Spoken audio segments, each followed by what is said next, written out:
Sveiki visi atvykę į Linelis Ride kanalą ir šiandien su jumis dar vienas R1. Jau turbūt atsibodo jums tie R1, bet žinau, kad norėjot. Taigi, juokauju. Yamaha R1 RN22, geriau visiems žinomas kaip Big Bangas. Taigi, motociklas pradėtas gaminti 2009 metais iki 2014. Konkretus modelis yra 2010 metų, 134 kW, 116 N, 206 kg. Bet pagrindinė visa esmė yra, kad Yamaha nusprendė perkelti MotoGP dvasią į gatves ir pritaikė Yamaha M1 variklį, kuris buvo jau crossplane, ir įdėjo jį čionai. Tai kągi mes turime? Mes turime šiek tiek kitokį darbą ir to pasiekoje mes gauname didelį torką ir prie žemų, ir prie aukštų sūkių. Pats motociklas jisai važiuoja labai įdomiai, jisai ramiai nevažiuoja. Tu su juo negali va taip kažkur tai po miestą ten ramiai važinėti, nes jisai tiesiog nevažiuoja prie pačios pradžios. Tai su juo reikia visą laiką duoti. Ir jisai nuo pat apačios jisai labai gerai važiuoja. Jisai yra labai aštrus, jisai neturi traction control, jisai neturi ABS-o. Jisai yra pakankamai pavojingas žaislas. Aš sakyčiau, tais laikais tai buvo vienas iš tokių rimčiausių motociklų, nes su šituo pristatymu šito motociklo Yamaha tiesiog nušlavė viską. Ir daugiau tokių motociklų mes nebeišvysime. Jų tiesiog daugiau nebebus. Nauji, tarp kitko, taigi irgi naudoja tą crossplane variklį, bet ten yra tractionai, ten yra ABS, ten yra visi kiti dalykai. O čianai nieko. Čianai esi tu, motociklas, ir norisi su juo pastoviai jam duoti. Motociklas visiškai netinkamas tiem, kurie nėra važinėję su britvom. Tai, sakykime, tu turi žinoti, tu turi įsivaizduoti, kaip tas viskas atrodo. Nuo stryto ant tokio užlipti irgi yra pakankamai drąsus žingsnis. Ir iš tikrųjų su motociklu reikia pakankamai gerai susipažinti, jį reikia prisijaukinti, kad žinotum, ką jisai gali ir kaip jisai gali. Kas liečia dizainą, didžioji dauguma jūsų žinot, kad man dizainas šitas labai nepatinka, man šitas motociklas yra tiesiog negražus. Iš šono dar, iš priekio šitas motociklas man yra visiškai niekam tikęs. Kągi mes čia turim?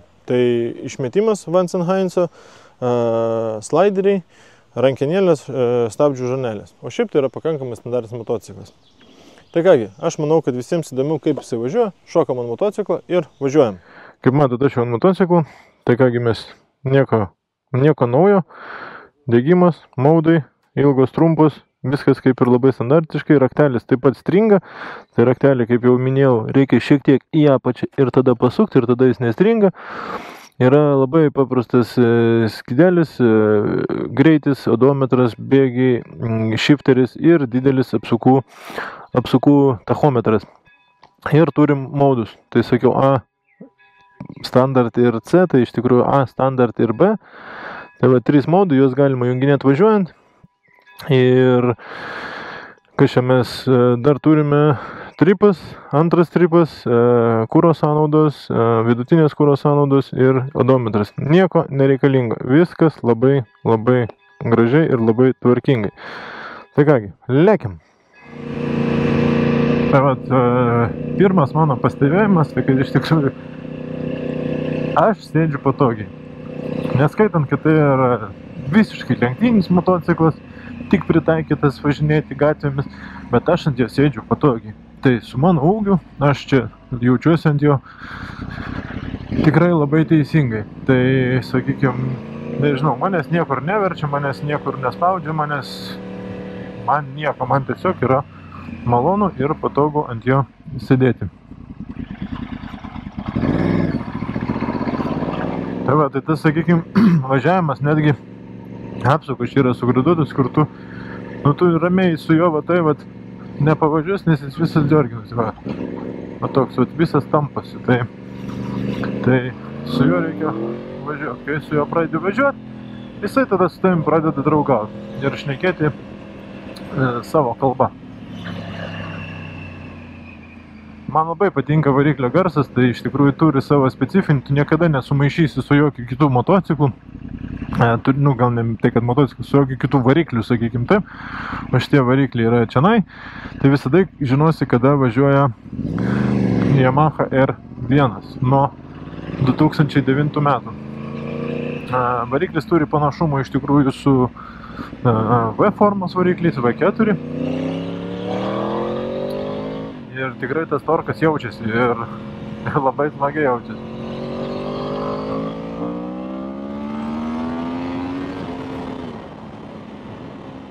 Tai jaučiasi jisai nuo pat pradžių.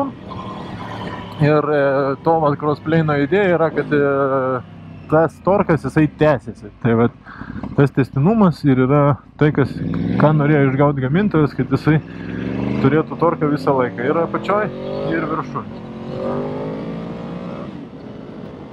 Iš tokių juntamų dalykų, ką pajaučiau, tai tikrai jaučiasi, kad visur karšta. Tai ta prasme, nuo variklio ir išmetimas eina po sėdynę, tai tikrai jaučiasi ir ant jo yra važiuoti karšta. Ne tik dėl to, kad jisai yra piktas, bet dėl to, kad jisai dar realiai ir šyla.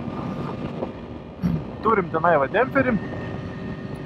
Ir šito motociklo, aišku, kitaip ir įsivaizduoti negalima be tokių dalykų. Bet man žiauriai su juo smagu. Apart to, kad jis negražiai atrodo, tai jisai labai smagiai važiuoja.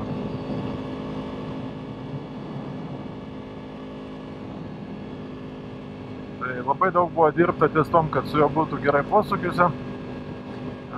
Ir jiems apskritai su šito motociklo aš manau, kad viskas pavyko ir jisai tuo metu jisai laužė bet kokius galimus standartus.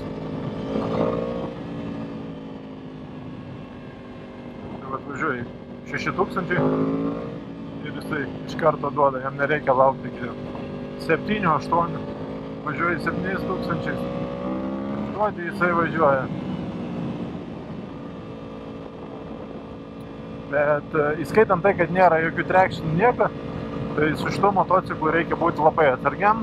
Ir kaip jau sakiau, tai nėra naujoko motociklas.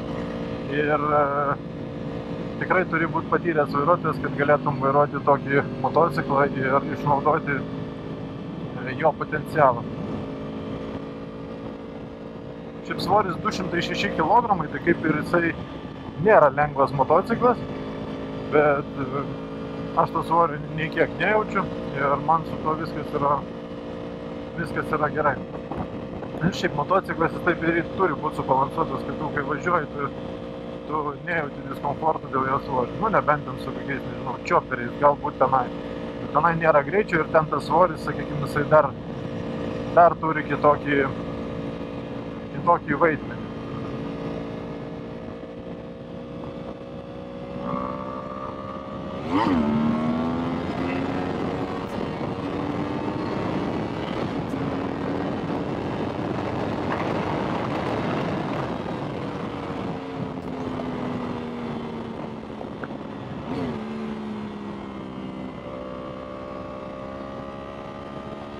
Jis labai įspūdingai važiuoja ir praktiškai netgi važiuojant per užmiestį, važiuoji antrų, trečių bėgių ir tau to greičio pilnai užtenka.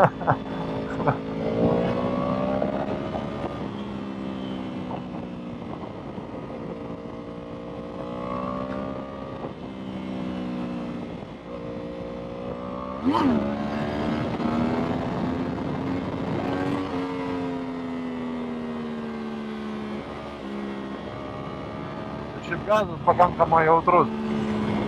Tai, na.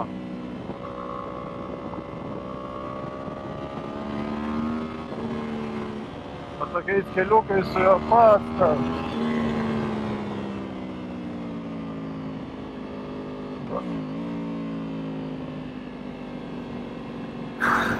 Kągi, man labai smagu. Džiaugiuosi šiaip, kad tokie motociklai yra, nežinau, tie nauji motociklai man labai patinka, viskas gerai, technologijos, ten dizainą ir taip toliau, bet šitie motociklai, jie gyvi, jie visiškai kitokio charakterio, jie visiškai kitokio važiavimo, aš net nežinau, kaip tai apibūdinti, sakykime, ir tu, čia reikia tiesiog važiuojant, tu gali tokį dalyką suprasti, nes tai yra pakankamai, nežinau, sunkiai man bent jau išsireiškia šitie dalykai verbaliai ir aš net nežinau, kaip dar tą perteikti, bet seni mozai, ten CBR-ai, Gixeriai, R1 ir taip toliau, tai čia va tie motociklavos tos pačios, tai čia visi tie motociklai su jais važiuoja ir su jais nieko bendro nėra, ką turi naujas motociklas. Aš nesakau apie technologijas ten ir visokius trekšinus, pagalbas kelyje ir taip toliau. Tai ta prasme visas šitas dalykas yra taip gerai, kad jisai atsiranda ir tai tikrai padidina tą visą saugumą eisme ir apsaugo vairuotoją ir dabar galbūt, sakykime, įsigyti tų motociklų gali daugiau ir ne visi suvokia, kokią apsijama riziką, pirkdami kažkokius tai ten galingus tus motociklus, tai labai viskas tas yra gerai. Bet va šitie seni motociklai, kur jų žmonės šiaip bijo, nes jie iš tikrųjų yra pakankamai baisus motociklai. Bet jie važiuoja ir jie suteikia tą emociją ir tu važiuoji ir tu mėgaujies ir tu nori dar ir dar ir dar. Tai va čia yra visiškai kitas dalykas.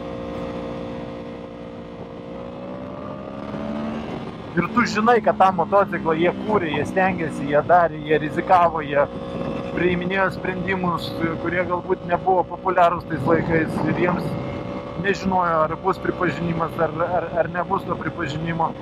Bet jie darė, jiem reikėjo, jie norėjo ir jiems puikiai sekėsi. Nu tiesiog.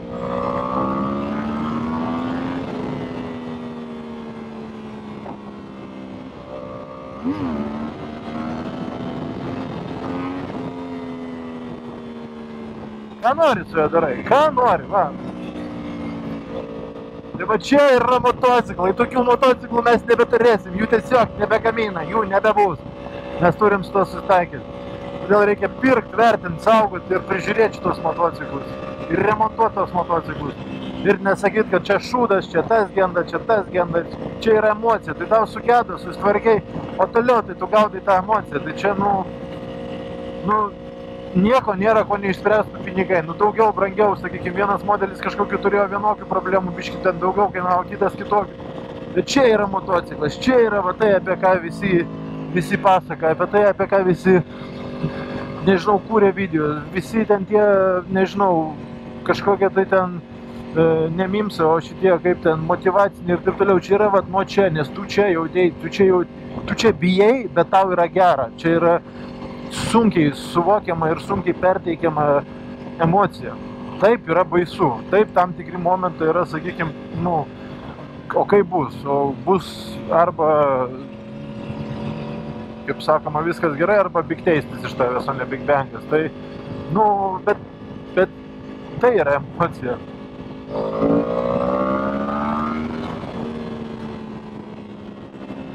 Aš antrų bėgį važiuoju, aš trečią bėgį buvau įsijungęs, tai turbūt dėl vaizdo.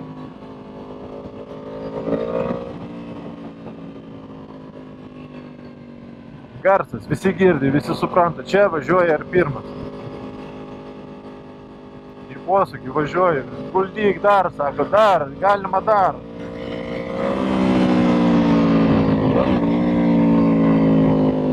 Tiesiog, man trūksta žodžių.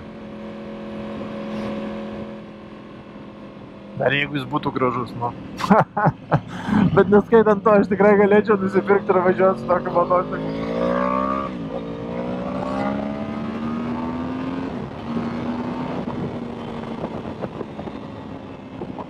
Kaip ir CBR-as, senas mocis, ten kažkaip, nežinau, man jisai taip prilipa, man su juo labai gerai. Su juo galima ir ant rato, galima ir palakstyti, galima, viskas su juo galima ir, tiesiog.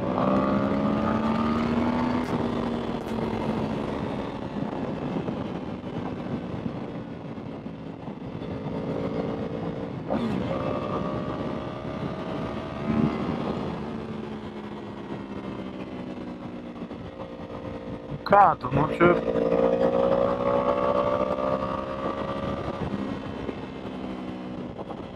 Va čia gamintojai kovoja dėl savo šlovės, kaip sakoma, akimirkus. Va čia reikėdavo lauktų pripažinimo ir jiems pavykdavo. Ir dabar mes prikuriam kažkokių tai naujų motociklų, o metų motociklo inovacijų apdovanojimą gauna Honda CB650. Jūs galite sutikti su to, bet aš visiškai su to nesutinku. Kaip tik buvau anądien metų motociklo apdovanojimų renginy ir Honda CB650 man pasirodė toksai biškį absurdas. stovi R1300 GS ir stovi Honda CB6 ir duodam tam. Nu tai kaip galima tada apskritai daryti tokių dalykų ir renginių.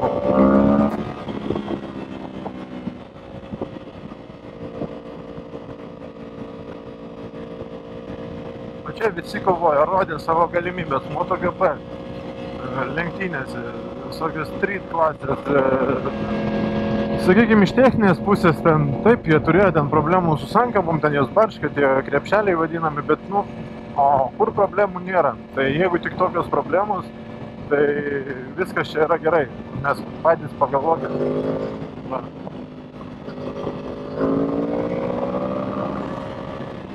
Kiek duodi, tiek jisai važiuoja ir sako, duok dar. O tu jau pats bijai duot dar. Tai va, tokia to motociklo yra emocija.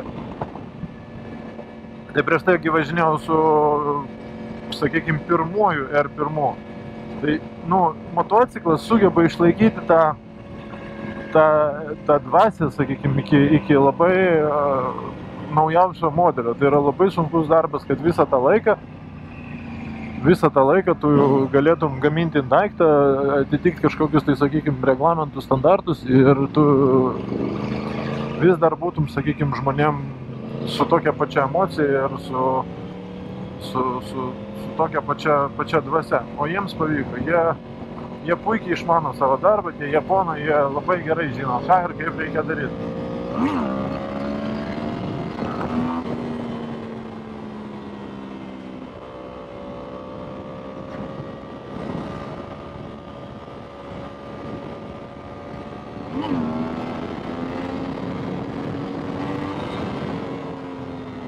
Tiesiog trūksta žodžių.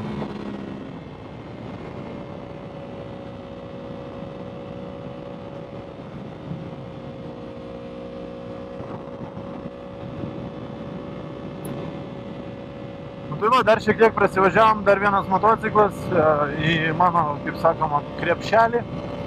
Dabar jau tikrai turim visą Yamahos R1 istoriją.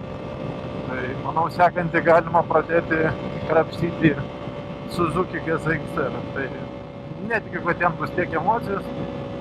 Nėra ten tokios istorijos tiek daug, bet žiūrėsim, darysim ir lyginsim. Ačiū, kad žiūrit, kanalas auga, mocus duodat va tokius va ir jūsų dėka aš turiu ką parodyti ir vis toliau rašot, siūlot savo motociklus, tai esu jums be proto dėkingas. Be jūsų nebūtų šito kanalo ir nebūtų tiek skirtingų motociklų. Tiek, ačiū dar kartą, tikiuosi jūsų diena tokia pati graži kaip ir mano ir susimatysime kitose video.